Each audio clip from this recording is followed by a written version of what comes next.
Graças a Deus por tudo que o Senhor tem feito sobre as nossas vidas. E realmente nós devemos sempre agradecer, né? Cantar um cântico como esse, a gente lembrando de como que Deus faz as coisas por nós. Estamos aqui, todos bem, com vida, com saúde. A gente deve cantar esse cântico realmente, dizendo: Senhor, eu te agradeço mesmo, de todo o meu coração, de toda a minha alma, de todo o meu entendimento, porque o Senhor é um Deus bom, a tua misericórdia dura realmente para sempre. Coisa boa, né, queridos? Agradecer, ter o coração grato ao Senhor nosso Deus. Vamos ouvir o que o Senhor tem para nos falar nesta noite. E hoje nós vamos ter o último momento aqui da carta de Paulo aos Filipenses. Portanto, nós vamos ler no capítulo de número 4, versículos 10 a 23. Filipenses 4, 10 a 23. Filipenses, capítulo de número 4, versículos 10 a 23. Diz assim: Alegrei-me sobremaneira no Senhor, porque agora, uma vez mais, renovaste a meu favor o vosso cuidado, o qual também já tinhais antes, mas vos faltava a oportunidade. Digo isto não por causa da pobreza, porque aprendi a viver contente em toda e qualquer situação. Tanto sei estar humilhado, como também ser honrado. De tudo e em todas as circunstâncias já tenho experiência, tanto de fartura como de fome, assim de abundância como de escassez. Tudo posso naquele que me fortalece. Todavia, fizestes bem, associando-vos na minha tribulação. E sabeis também vós, ó Filipenses, que no início do Evangelho, quando parti da Macedônia, nenhuma igreja se associou comigo no tocante a dar e receber, senão unicamente vós outros. Porque até para Tessalônica mandastes, não somente uma vez, mas duas, o bastante para as minhas necessidades. Não que eu procure o donativo, mas o que realmente me interessa é o fruto, que aumente o vosso crédito. Recebi tudo, tenho abundância, estou suprido, desde que Epafrodito me passou às mãos o que me veio de vossa parte como aroma suave, como sacrifício aceitável e aprazível a Deus. E o meu Deus, segundo a sua riqueza em glória, há de suprir em Cristo Jesus cada uma de vossas necessidades. Ora, a nosso Deus e Pai seja a glória pelos séculos dos séculos. Amém. Saudai cada um dos santos em Cristo Jesus. Os irmãos que se acham comigo vos saúdam. Todos os santos vos saúdam, especialmente os da casa de César. A graça do Senhor Jesus seja com o vosso espírito. Abaixe sua cabeça mais uma vez, queridos. Nós vamos orar. Nós estamos diante da palavra do Senhor, palavra poderosa, eficaz, e que Deus venha falar profundamente ao seu coração. E peço ao Senhor, Senhor, fale comigo, trabalhe comigo nesta noite. Mude o que precisa ser mudado, transforme o que precisa ser transformado, mas fale comigo nesta noite em nome de Jesus. Vamos orar.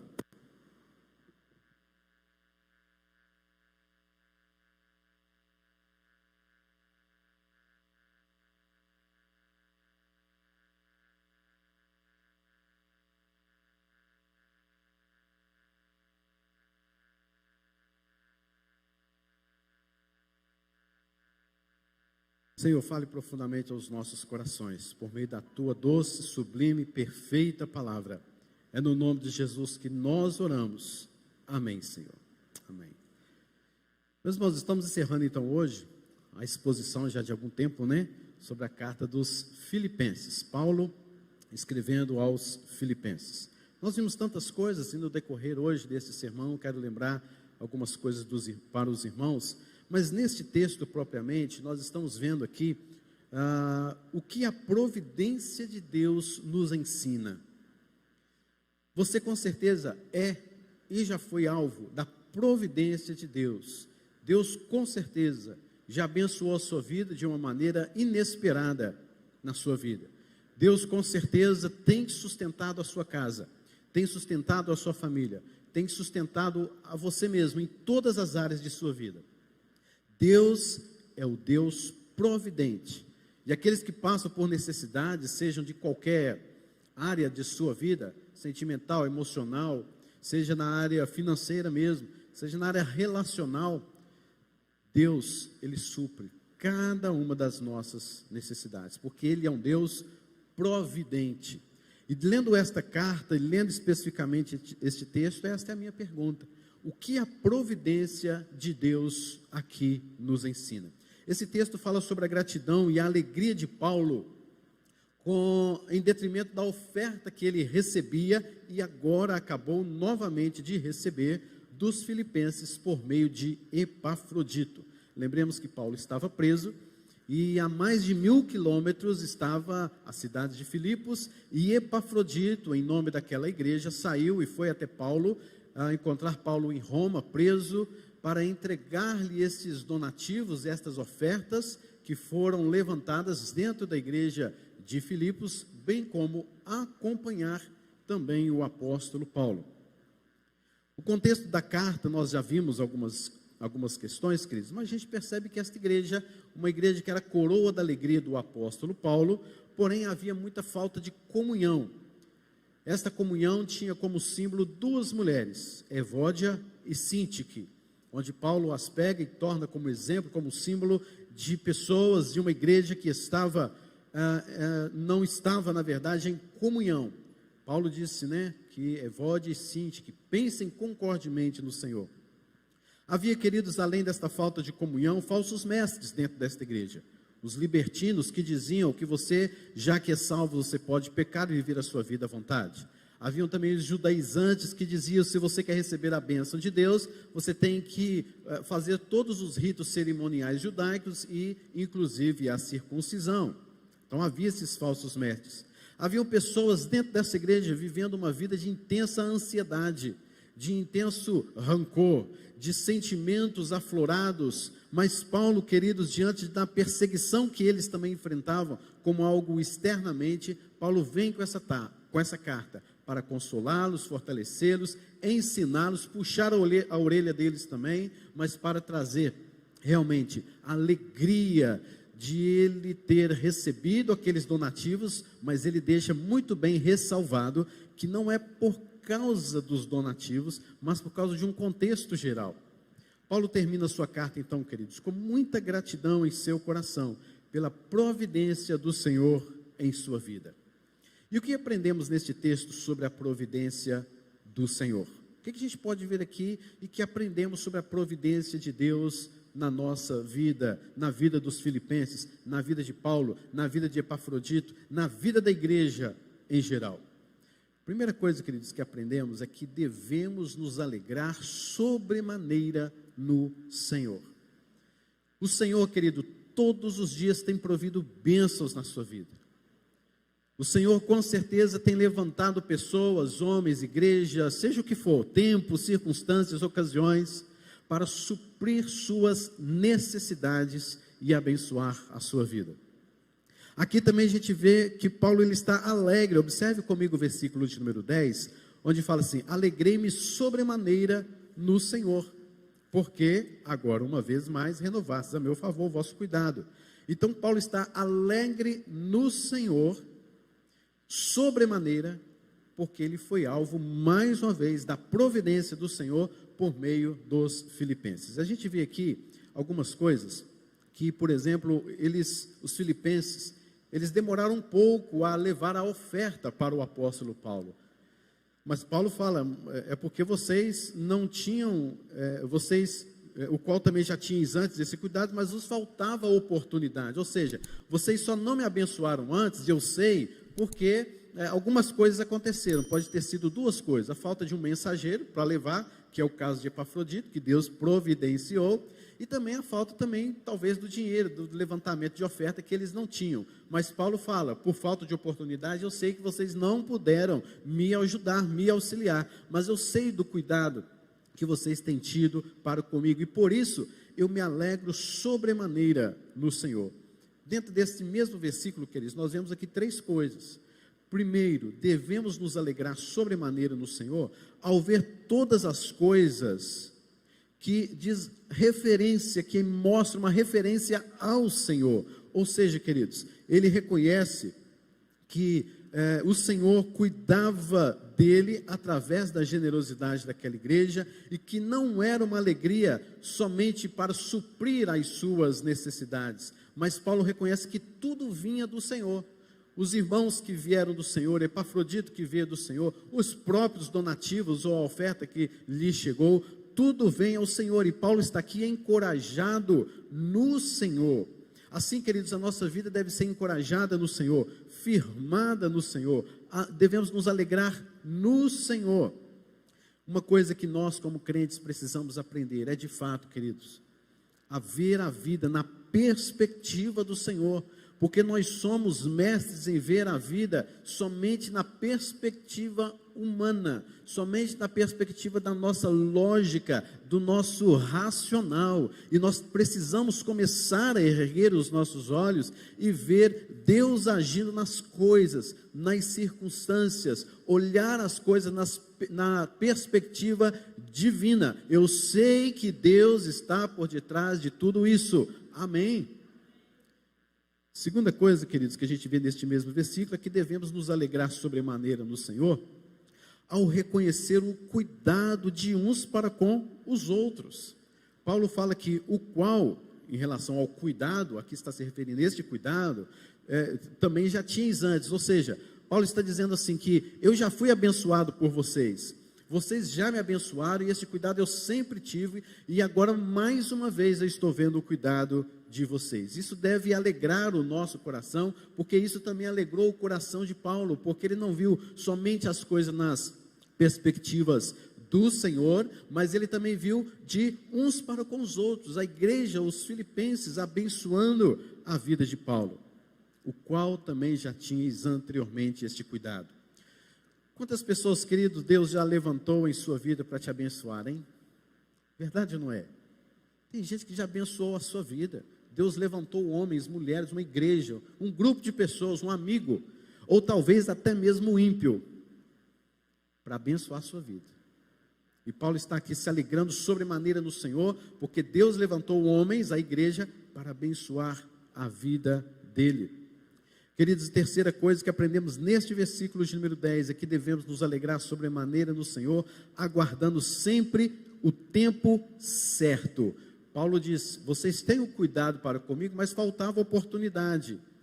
Quer dizer, Paulo está dizendo assim, eu sei que vocês queriam me enviar uma oferta, me abençoar, porque eu tenho visto, eu sei que vocês têm cuidado de mim, mas eu sei que agora vocês só não cuidaram anteriormente, porque lhe faltou oportunidade. Diante do raciocínio lógico humano, que Paulo está aqui usando, parece que demorou um pouco, parece que faltou oportunidade, mas não é isso necessariamente. O fato é que foi no tempo certo, foi na hora certa, foi no momento correto. Deus, ele providencia todas as coisas para nós, queridos, no momento correto. Portanto, aquiete-se na presença do Senhor e descanse nele. Tudo está de acordo, bem de acordo com o plano de Deus. Bênção não é isso. Lhe faltava oportunidade. É o raciocínio humano aqui, né? Mas na lógica do céu, tudo estava no tempo determinado. Então nós aprendemos, queridos, que devemos nos alegrar no Senhor, porque nós vemos todas as coisas em referência ao Senhor, nós reconhecemos o cuidado de Deus, de uns para com os outros, Deus levantando pessoas. Devemos, queridos, nos alegrar sempre no Senhor, sobremaneira, porque no tempo certo, Deus tem agido e Ele continua agindo dentro do seu tempo. Por isso, devemos aprender a nos alegrar sempre, sobremaneira no Senhor. Segundo lugar, queridos, o que aprendemos neste texto mais sobre a providência de Deus?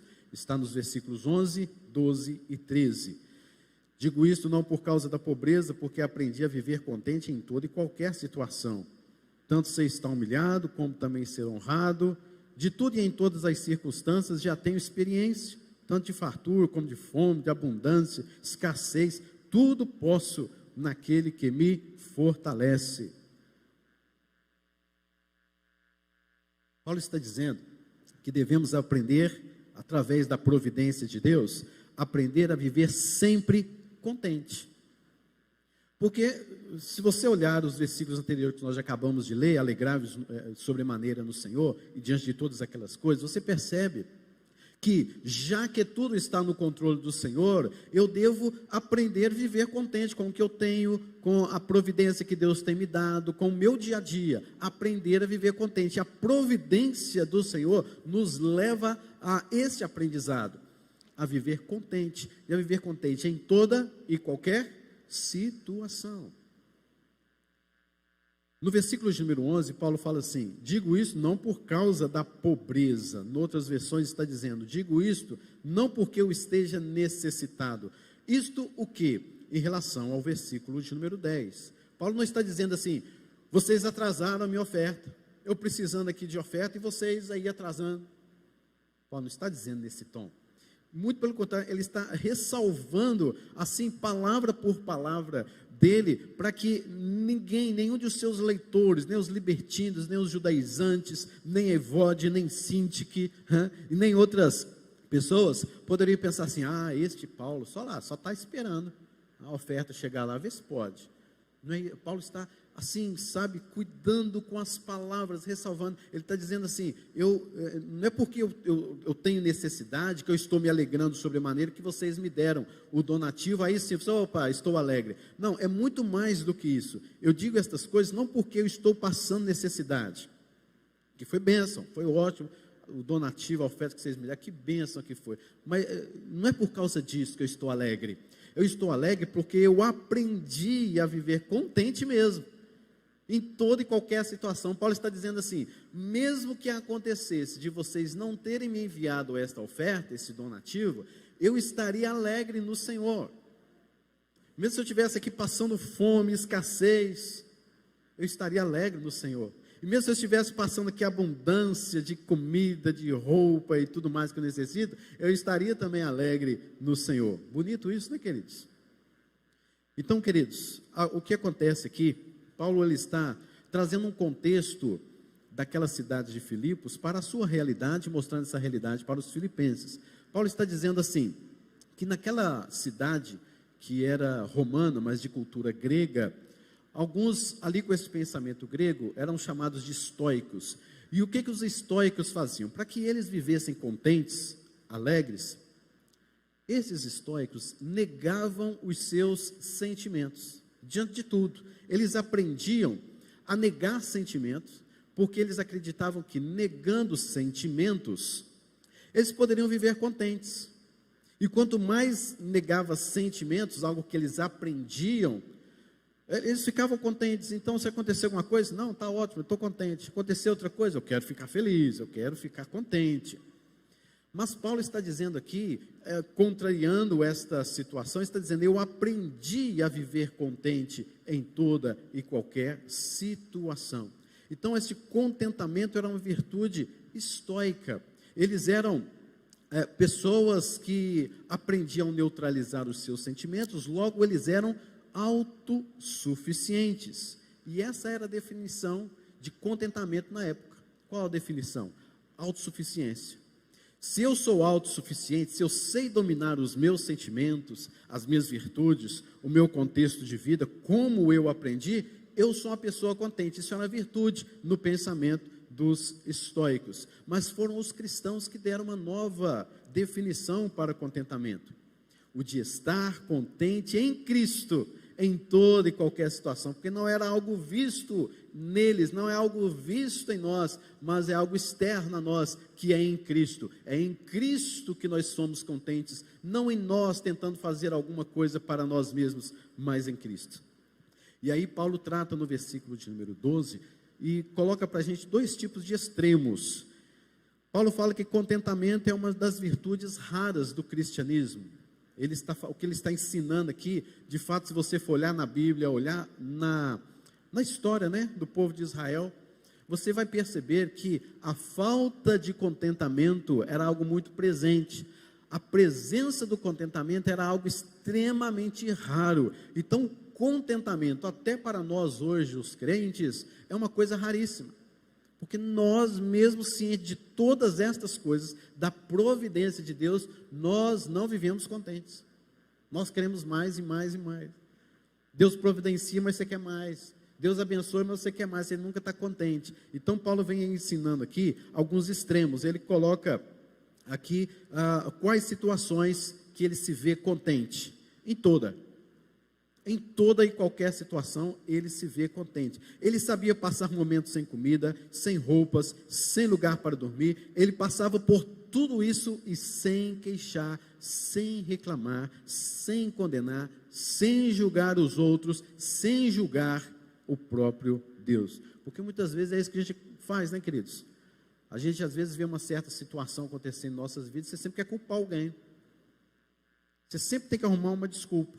Essa desculpa nunca é você, nunca é alguma coisa que você fez, mas sempre o outro. Você culpa sempre o outro numa determinada situação da sua vida. Isso é um perigo para nós. Isso demonstra que você é uma pessoa murmuradora, uma pessoa julgadora, uma pessoa que condena os outros, porque você sempre acha que a culpa daquilo que você está passando sempre é algo dos outros e não do pecado que habita em você ou em nós.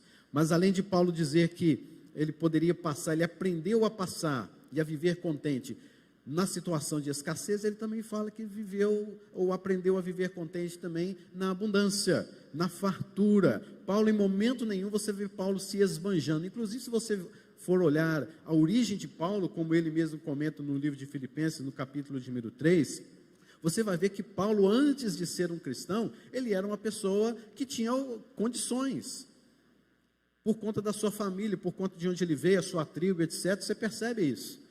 Então Paulo, nesta época, ele viveu agora a escassez por causa de Cristo, mas ele também viveu a abundância por causa de Cristo, e ele sabe que entre uma e outra coisa, a providência de Deus sempre está ali com ele. Queridos, há um mito que a gente às vezes pensa, né, que se a gente tiver muito, a gente vai ser contente.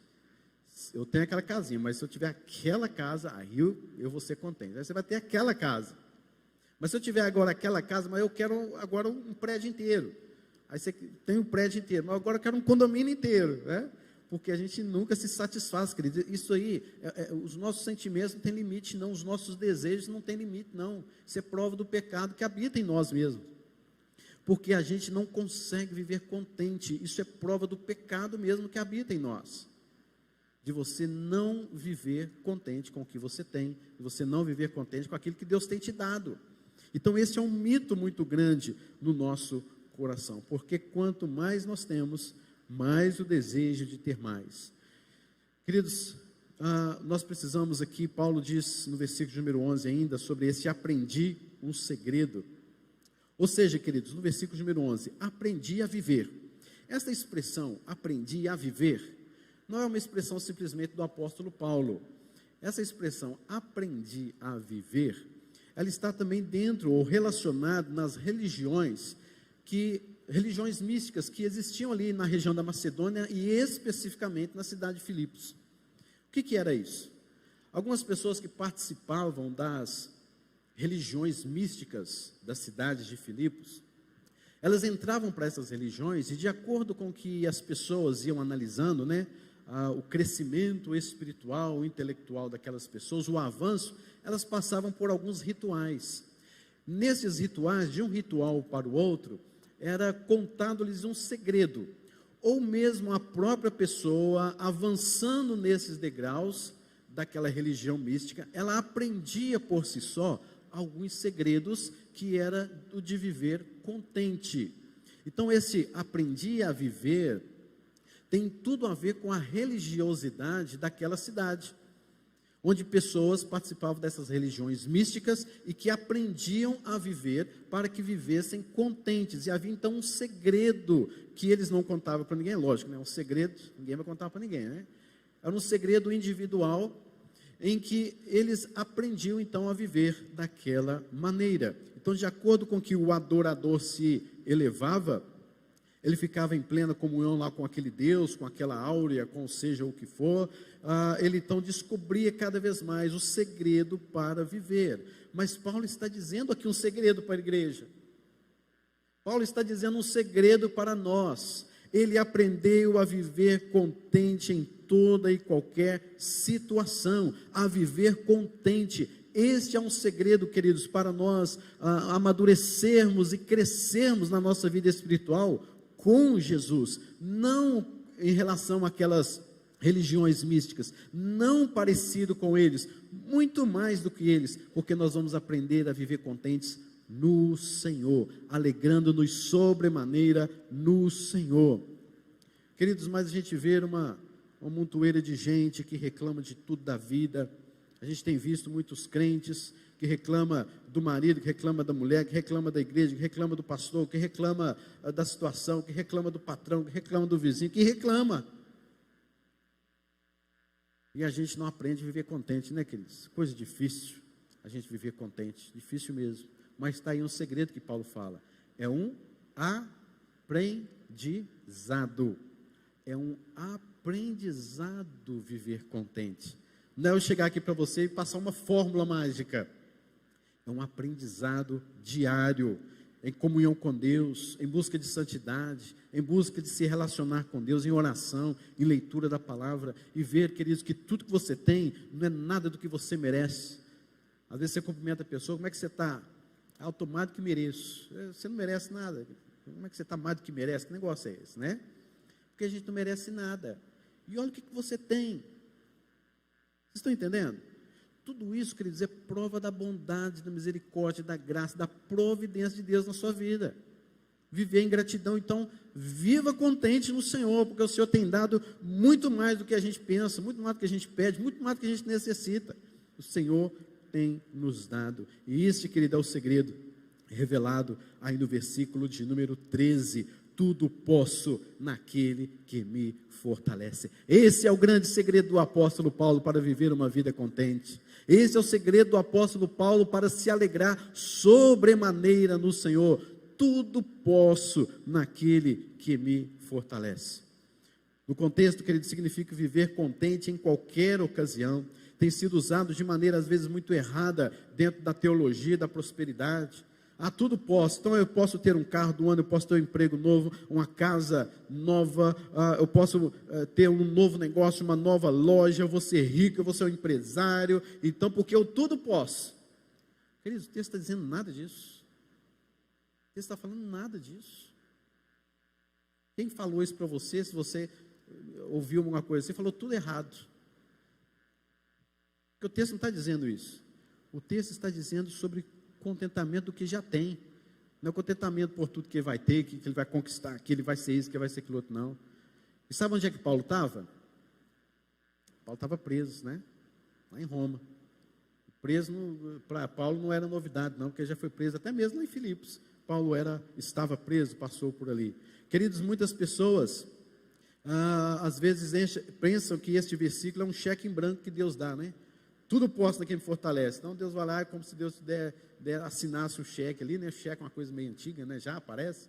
E assina, e você simplesmente preenche. Não, tudo posso, eu posso fazer isso, eu posso fazer aquilo outro, porque o Senhor me deu um cheque em branco aqui. Querido, nada disso. Aqui, queridos, Paulo afirma que pode viver contente quando ele não tinha nada. Inclusive, Paulo estava preso. Posso ficar tranquilo, em paz, contente, mesmo passando por necessidade. É isso que Paulo está falando. Eu posso tudo, eu posso passar por terríveis fraquezas, por terríveis necessidades, mas eu posso no Senhor, porque o Senhor é a minha providência. Ele é o meu Deus, Ele é o meu Senhor, Ele cuida de mim. Eu sou contente com a força que Cristo me dá, porque com Ele posso enfrentar qualquer situação. Parafraseando este versículo para você, é isso. A força, querido, para enfrentar com alegria não vem de mim, porque eu não tenho nenhuma condição. A gente precisa analisar isso, a gente precisa entender isso, por causa do pecado que habita em nós, a corrupção do pecado em nós. Em mim não há força nenhuma para que eu, por mim mesmo, viva contente. Por mim mesmo eu tenho força para me alegrar no Senhor, diante dos meus medos, dos meus problemas, problema do nosso coração, diante das situações. O que acontece conosco? A gente fica pequenininho, a gente se apequena, a gente se entristece, às vezes a gente se fecha, e às vezes procura força e não encontra força. Queridos, tomara que não seja só comigo isso, porque às vezes estou falando uma coisa aqui e você fala, não, o pastor está ficando doido, porque nunca vi esse negócio acontecer, não. Deve ter acontecido só com ele. Tenho certeza que não, querido. Eu tenho certeza que no momento de medo da sua vida aí, você caiu lá, ficou, se trancou, se fechou, se entristeceu, ficou pequeno, com dúvidas, chorou, buscou força, não conseguiu. Porque nós somos pequenos, o pecado habita em nós. Que força que você vai conseguir por você mesmo tentar sair dessa situação? Mas é quando você está no Senhor, porque tudo você pode no Senhor. E hoje algumas pregações têm sido assim: olhe para dentro de você, tem uma força dentro de você. Queridos, tem nada disso. Se eu for olhar para mim, eu só vou encontrar trevas. Se eu for olhar para o meu coração, só vou encontrar corrupção, pecado, cegueira. Eu vou encontrar um monte de coisa difícil de lidar. Inclusive, querido, se um dia você quiser falar mal de mim, me chama, porque eu sei coisas muito piores que você sabe. Porque eu sou pecador muito mais do que você imagina. Eu erro muito mais do que você imagina que eu errei, que eu erro. Muito mais. Então você me chama, que aí a gente compartilha algumas coisas juntos, você vai ver que é muito pior do que você está pensando acerca de mim. Porque nós somos corruptos, nós somos pecadores. E essa depravação, o pecado que habita em mim, não me deixa eu obter forças para sair desta situação. Vocês estão entendendo, querido? Então não é você, não são as forças que habitam em você, porque não tem força nenhuma aí, pelo contrário, só há corrupção, só há trevas. Posso todas as coisas, não com base em mim, mas naquele que me fortalece. Não é aqui dentro, é lá em cima, não é aqui na terra, é no céu, não é aqui de um servo, mas do Senhor que vem a nossa força. Amém, queridos? Amém, né? Gente, que coisa bonita, que coisa gostosa a gente ver isso. É bom demais a gente ver essa, não sou eu, é meu Pai que está no céu. Coisa linda, não é? É Ele quem nos fortalece. Agora, como é que Ele nos fortalece? Ele nos fortalece com comunhão diária com Ele, lendo a palavra dEle, procurando a presença dEle, procurando o poder do Espírito Santo. É o poder de Deus que habita em mim, que me leva a procurá-lo, que me leva a buscá-lo, que coloca no meu coração o desejo de fato de segui-lo. Posso todas as coisas naquele que me fortalece. Querido, se você quer vencer o pecado na sua vida, não olhe para dentro de você, olhe para Deus. Se você, querido, quer restaurar a sua casa, a sua família, não olhe para dentro de você não, olhe e busque a presença de Deus. Se há necessidades a ser supridas na sua vida, não olhe para dentro de você, olhe para Deus. Fixa os seus olhos no Senhor e bora, vamos caminhar, vamos andar. Fixe os seus olhos no Senhor. Amém? Assim, queridos, e só assim eu recebo forças para enfrentar dificuldades, as faltas, carências, necessidades, na abundância, na felicidade, na prosperidade, seja o que for. Só assim você consegue. Só em Cristo há a verdadeira solução para a sua vida. E Paulo, a gente vê aqui 2 exemplos de contentamento na vida de Paulo, porque Paulo está falando que aprendi a viver contente. Paulo, me mostra isso aí então. Em toda e qualquer situação, me mostra aí 2 exemplos então para você. Primeiro, queridos, é que ele foi preso lá em Filipos, porque ele libertou uma jovem adivinhadora, um espírito demoníaco, e por conta disso, os empresários, os homens chamaram polícia para Paulo. Foi lá, prenderam Paulo, colocou na praça pública e mandou chicotear Paulo, Silas, possivelmente, talvez até Lucas, talvez Timóteo, que estivessem ali, foram chicoteados em praça pública, mandaram prendê-lo desonestamente, sem denúncia nenhuma, sem papel nenhum, sem documento nenhum, mandaram prender o apóstolo Paulo e os missionários. E quando eles chegaram naquela prisão, amarraram ali a prisão ali nos pés de Paulo, e sempre tinha uma pessoa ali da guarda pretoriana próxima, porque Paulo, se você for olhar, Paulo era um preso político, e sendo um preso político, ele tinha que ter vigias ali, bem no corredor ali, olhando 24 horas para eles. E era o momento de eles reclamarem, de eles falar um monte de coisa, para condenar alguém, para colocar culpa em alguém. Mas o que eles fizeram à meia-noite, queridos? Eles cantavam e louvavam ao nome do Senhor. Está vendo? Contentamento, não é loucura não, não é loucura não, contentamento no Senhor. Açoitados, machucados, com fome, passando escassez, mas se alegravam na presença do Senhor. Contentamento. Quer ver um outro exemplo do apóstolo Paulo? É quando ele estava preso em Roma. Agora aqui, nesta ocasião mesmo, outra vez preso, né? Outra vez Paulo preso por causa do nome do Senhor. E queridos, sendo um preso político, eles não tinham uma ideia de quando é que eles iriam morrer. Pode ser que ao amanhecer, pela madrugada, eles chamariam Paulo lá e os missionários, só está na hora de você ser executado. Eles não sabiam nada do dia seguinte. Eles não sabiam nada do que queria acontecer no dia deles lá não. Eles não tinham ideia do que poderia acontecer. Então eles dormiam, assim, quem sabe, pensando o que vai acontecer com a gente amanhã. A gente não sabe, mas estão ali sendo vigiados 24 horas e a qualquer momento o nome de um deles ou de todos iria ser chamado. Mas ele afirma que mesmo assim ele está contente. Estou contente em toda e qualquer situação. Gente, que Paulo, hein? Que homem, que fé, que contentamento, que relação com Deus íntima é essa que Paulo tinha e que nós também devemos ter. Olha, gente, eu não sei o que vai acontecer comigo amanhã não, mas eu estou contente, o Senhor está no controle. Que bênção, que providência do Senhor. Mas o que mais podemos aprender neste texto sobre a providência do Senhor? Terceiro lugar, queridos, que a providência de Deus passa também pelo canal da responsabilidade humana. Olha só os versículos 14 a 18, eu não vou ler todo, mas fala no versículo 14, é um novo parágrafo aí: todavia fizestes bem associando-vos na minha tribulação. Esses filipenses, eles estavam juntos com o apóstolo Paulo, eles não abandonaram o apóstolo Paulo, e em toda situação eles estavam juntos, caminhando junto com o apóstolo Paulo. E se você for perceber, Paulo chegou em Filipos, aí teve toda essa perseguição, essa coisa toda e tudo mais, e Paulo foi para Tessalônica, que não ficava muito longe. Filipos a Tessalônica fazia parte da província da Macedônia.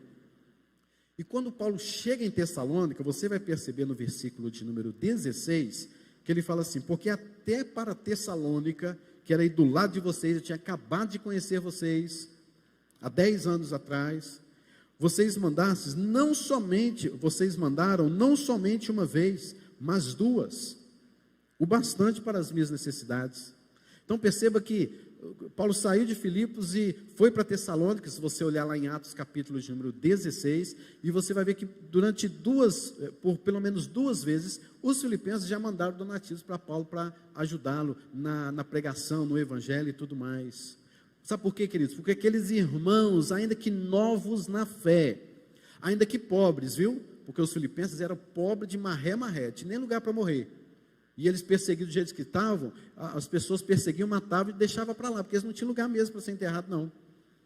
Eram pobres, paupérrimos. E olha o que eles fizeram, mandando ofertas e donativos para o apóstolo Paulo pregar o evangelho. Porque eles compreenderam que a providência de Deus passa pelo canal da responsabilidade humana. Paulo, queridos, não estava pedindo a mais. Paulo não estava sendo deselegante para com ele, muito pelo contrário. Paulo estava dizendo no versículo 17, não que eu procure o donativo. Perceba que Paulo está sempre ressalvando, se explicando. Eu não estou procurando o donativo, eu não estou dizendo para vocês, mandem mais, estou precisando. Eu não estou procurando isso. O fato é, além disso, o que eu realmente me interessa é o fruto que aumenta o vosso crédito. Ou seja, Deus tem abençoado vocês têm abençoado a minha vida, e assim Deus continua abençoando vocês. O crédito, Deus tem depositado bênçãos na conta de vocês, porque através disso vocês têm me abençoado, e graças a Deus por isso. Ou seja, quando nós nos colocamos à disposição de Deus para abençoar alguém, você também é abençoado, porque Jesus Cristo disse o quê? É melhor dar do que receber. Por quê? Porque você se torna um canal da bênção, da providência de Deus para abençoar alguém. E agora aqui, principalmente, colocando uma ênfase maior, principalmente no que diz respeito à pregação do evangelho, a missões, a jogar ali, a ofertar ali o seu donativo, a sua oferta, para que pessoas se convertam através da sua oferta, do seu donativo. para que haja sustento dos missionários, dos evangelistas, da igreja do Senhor, para que o evangelho continue marchando em todo este mundão aí afora. Então, queridos, Paulo está alegre, porque aqueles irmãos entenderam de fato o que é a providência de Deus e se dispuseram a ser bênção para abençoar outras vidas, que talvez nem eles iriam conhecer, mas Paulo estava pregando o evangelho, e estes irmãos ajudaram Paulo, associaram-se a Paulo. Outra coisa, queridos, paupérrimos do jeito que eram, nenhuma outra igreja ajudou não, viu? Paulo passou por Tessalônica, uma igreja, ó, nota 10, nota 10. Leia lá o 1 Tessalonicenses, você vai ver. Mas não ajudaram Paulo. Paulo passou, depois chegou em Corinto, ficou lá na casa dos irmãos Áquila, Priscila. Sabe o que Paulo teve que fazer? Tendas, para se sustentar lá na cidade de Corinto. Nenhuma outra igreja da Macedônia ajudou o apóstolo Paulo, se associou com Paulo. Só os filipenses, porque os filipenses entenderam que a providência de Deus passa pelo canal da responsabilidade humana. Essa oferta foi tão bem recebida, que Paulo diz assim no versículo 18, recebi tudo, tenho abundância, estou suprido. Vai ver o que Paulo recebeu, né? Que ele está tão assim, eloquente, tão forte, tão animado, tão assim encorajado no Senhor, seu rosto está brilhando. Desde que Epafrodito me passou as mãos, o que me veio de vossa parte, como aroma suave, como sacrifício aceitável e aprazível a Deus.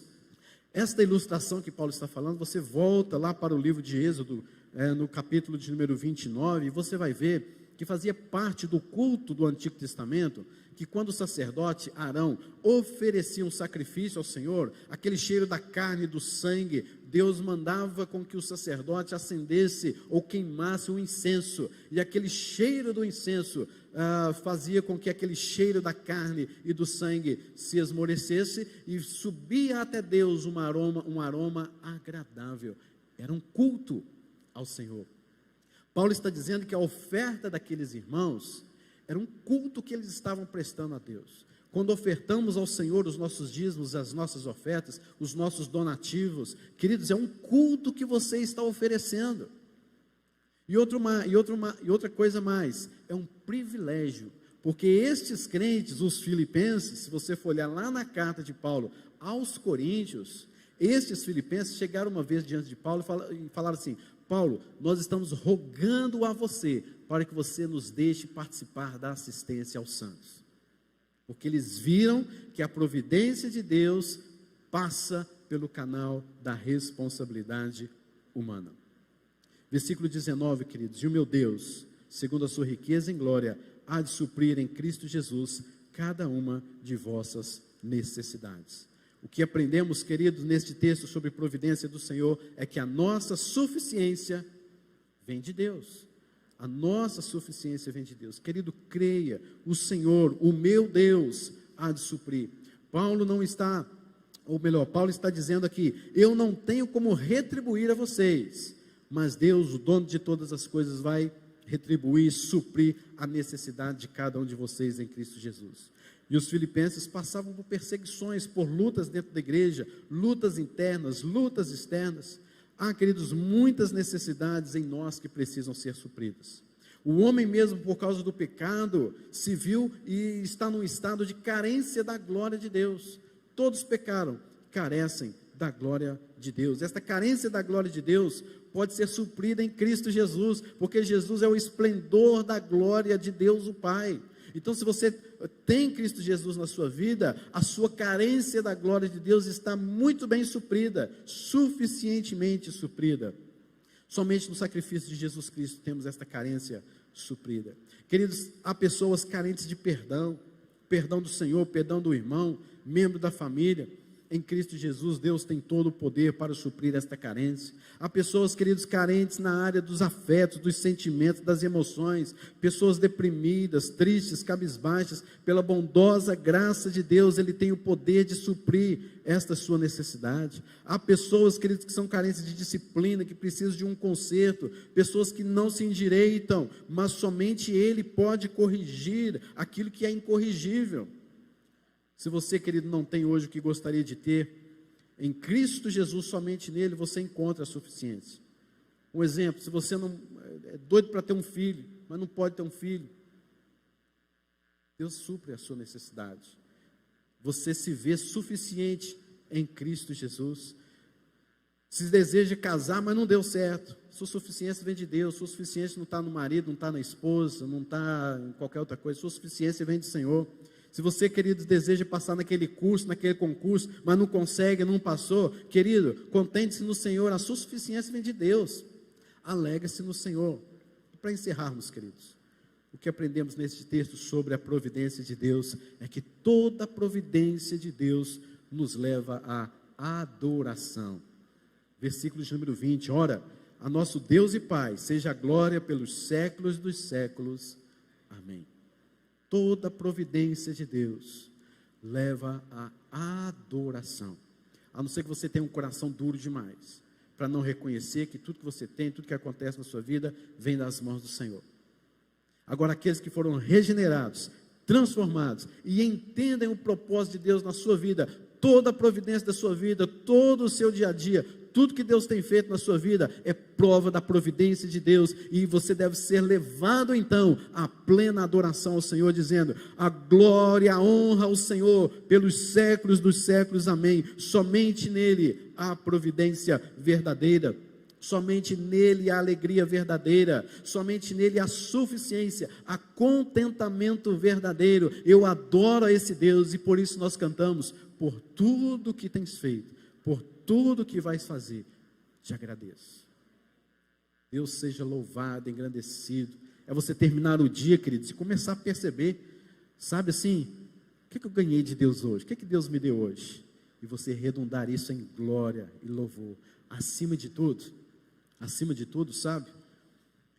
É você olhar que Deus, Ele supriu uma grande necessidade sua. É que você estava caminhando para o inferno, para a condenação eterna. Deus providenciou o seu Filho, Jesus Cristo, antes da fundação do mundo, para salvar você, para morrer em seu lugar, porque em você não tem força nenhuma. Aí Jesus Cristo veio, morreu, ressuscitou para te dar vida em abundância, vida em abundância. Você tem uma vida eterna no céu, na glória do céu com Deus, querido. Sabe o que você tem que fazer? Ajoelhar diante do Senhor, prostrar diante do Senhor, falar assim, glória a Deus, para todos sempre, pelos séculos dos séculos, porque a minha suficiência vem de Deus, o meu contentamento vem do Senhor. Cristo é suficiente para mim. Queridos, algumas lições para nós. Viva mais alegre no Senhor e para a glória do Senhor. Segundo lugar, aprenda o segredo. Aprendi a viver contente, tudo posso. Aprenda a viver com o segredo de Paulo, viver contente para a glória do Senhor. Terceiro lugar, creia que o Senhor está de fato suprindo suas necessidades, viu? Você não está sozinho, Deus não te abandonou, está tudo fora do controle. Não está não. Está tudo absoluta e soberanamente no controle do Senhor. Está certo? Busque na comunhão com Deus um culto de oferta agradável ao Senhor. Quinto lugar, faça tudo para redundar em glória, em adoração ao nome do Senhor.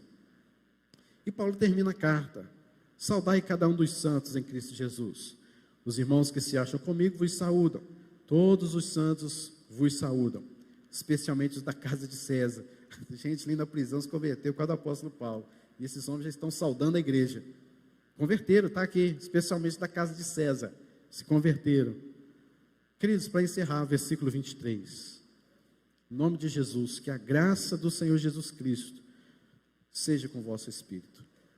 Que este livro, queridos, de Filipenses tenha sido algo marcante para você, você tenha aprendido muito a soberania da graça e do poder de Deus sobre a sua vida, em nome de Jesus. Que o Senhor nos abençoe com esta palavra, medite, leia de novo esse texto em casa, leia o livro de Filipenses, e que o Senhor continue a nos abençoar.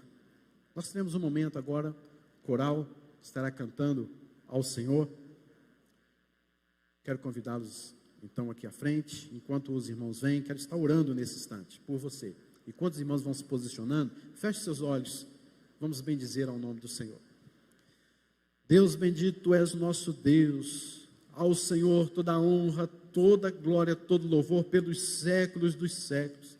Que os meus filhos, que os meus netos, bisnetos, a minha geração, esteja, Deus, sempre redundando glórias ao Senhor, ao Deus providente. Porque, Senhor, ao olhar para trás, os meus pais, meus avós, meus bisavós, tataravós, o que eu vejo, Deus, sempre foi a bondade do Senhor em todo o tempo. Na escassez, na abundância, o Senhor sempre esteve conosco. Obrigado porque o Senhor supriu a nossa maior necessidade, a carência da glória de Cristo, e nos enviou Cristo Jesus para morrer por nós. Nós louvamos o Teu nome e adoramos ao Senhor, e que nós, como igreja do Senhor, possamos adorar, bendizer o nome do Senhor para todo sempre. É no nome de Jesus que nós oramos. Amém.